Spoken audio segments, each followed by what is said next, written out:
Alright, how's everybody doing out there in Math Magic Land today? This is Mr. Muscarella coming at you, and today we're going to take a look at deriving the law of sines formula, of course, with our special guest, SOHCAHTOA.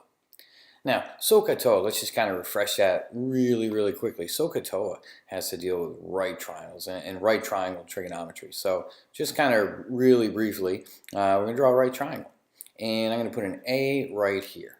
Now, based on where that A is, and I'm only going to take a look at the SO part of SOHCAHTOA, and so, if you remember, SOH, S is for sine. So the sine of angle A, whatever that is, 'cause I don't know how much that is, if I look at that, I have to go to the opposite side of angle A. So the opposite would be over on this side, and of course we know the hypotenuse is always going to be across from the right angle. So sine is that relationship of opposite over hypotenuse. And if I knew values for those, I could actually determine the sine of angle A.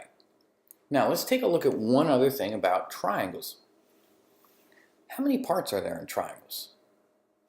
Well, let's count. I've got this angle right here, this angle right here, and this angle right here. So we've got three angles. I'm just going to abbreviate that with a little angle symbol. But then I've also got these other kind of pieces. I've got sides. So I've got one side from C to A, I've got another side from A to B, and I've got a third side from B to C. So a triangle is made up of 6 parts, 3 angles and 3 sides.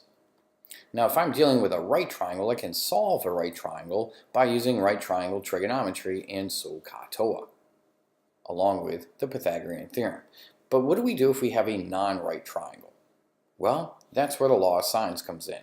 So let's take a look at what the law of sines is and how it came to be. Now what we're going to do first is we are going to take this triangle here on the left, and what I'm going to do from the top here is I'm going to drop what's called an altitude down to the opposite side. And when you drop an altitude down, remember from geometry, that's going to intersect the opposite side at a right angle. So this divides my big triangle into 2 smaller triangles. I'm going to take a look first just at this guy right here. I'm going to kind of color that in a little bit. So we're just going to take a look at the smaller triangle that's on the left-hand side.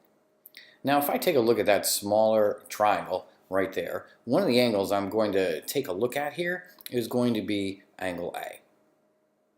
So there's angle A right there. Now this altitude that I dropped down, I'm just going to generically call that H1 for height 1. Because that's the height that's the length of the segment from C, angle C, all the way to the opposite side, either AB or little c. The relationship between the sides, we're going to use SOHCAHTOA to help us with that. So if I take a look at angle A, the opposite side to angle A, so the opposite side is going to be over here. That's going to be H. And of course, the hypotenuse is going to be side B. So if I wanted to write a relationship between angle A, the opposite side, and the hypotenuse, I would simply write the sine of A is going to be the opposite side, which is H sub 1, over little b.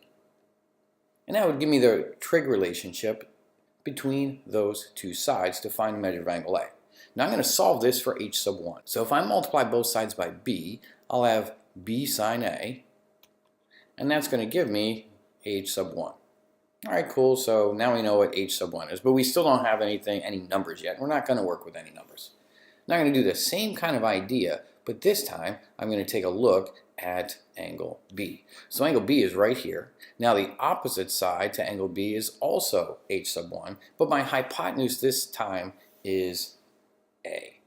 So to find the sine of B, the opposite side is H sub 1, over the hypotenuse is A. Again, now if I cross multiply or solve for H1, I'll get A times sine B is going to be equal to H sub 1. Now what I want you to notice here is 2 things. I've got 2 different equations, but both of them are set equal to H sub 1.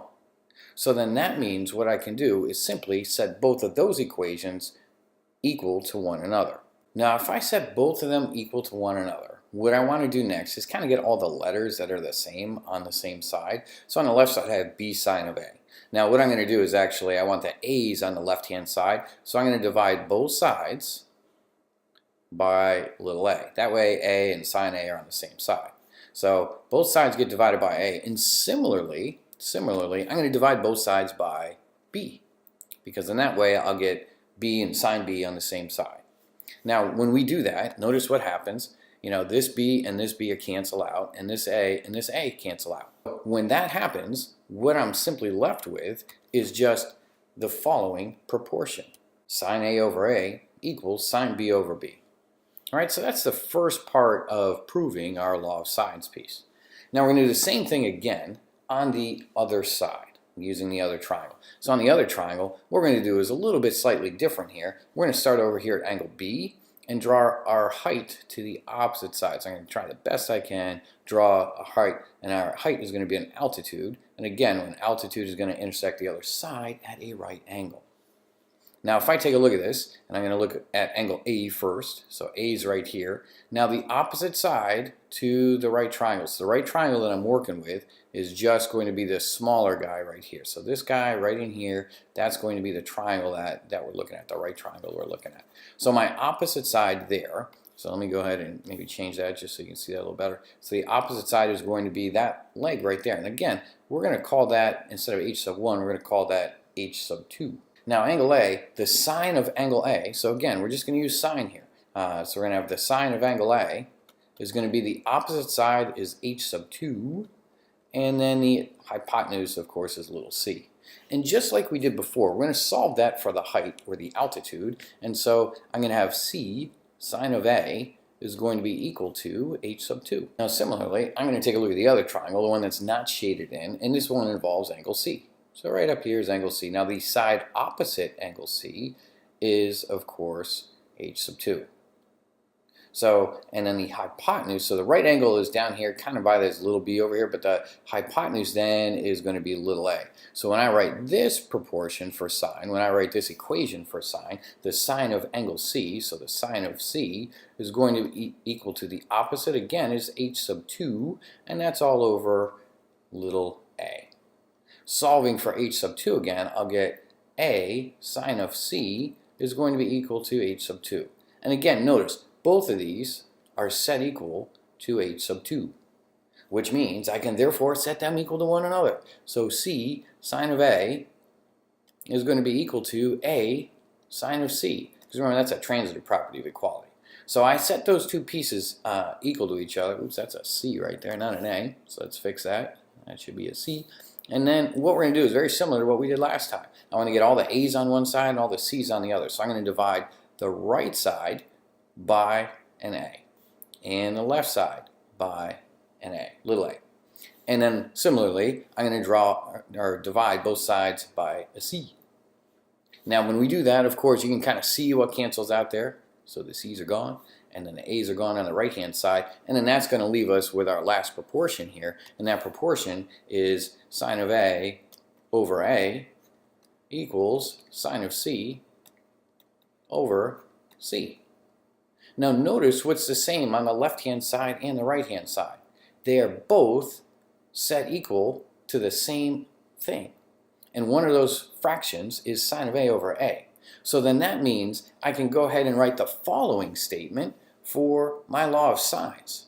So that's going to give us two versions of this proportion here. We're going to have sine A over A, sine B over B, sine C over C, and those are all going to be equivalent statements. Now I could also take the reciprocal of each one of those and make it A over sine A, B over sine B, and C over sine C. Which version do you use? Because they both mean the same thing, so I'm glad you asked, because really it's going to help you with your arithmetic in solving these types of problems. Now the top version is going to be the version that'll make the arithmetic a lot easier anytime you're trying to find the angles. The bottom version, A over sine A, B over sine B, C over sine C, that is going to be a little bit easier anytime you are trying to find the sides. So there you have it. That helps you know which version you use, but also where the formula sine A over A, sine B over B, sine C over C came from, which is known as the law of sines. And why do we call it the law of sines? Look at the trig function that's used. It's only sine in there. All right, that's it for this video. Thank you guys for watching, and you have a great day. Peace out.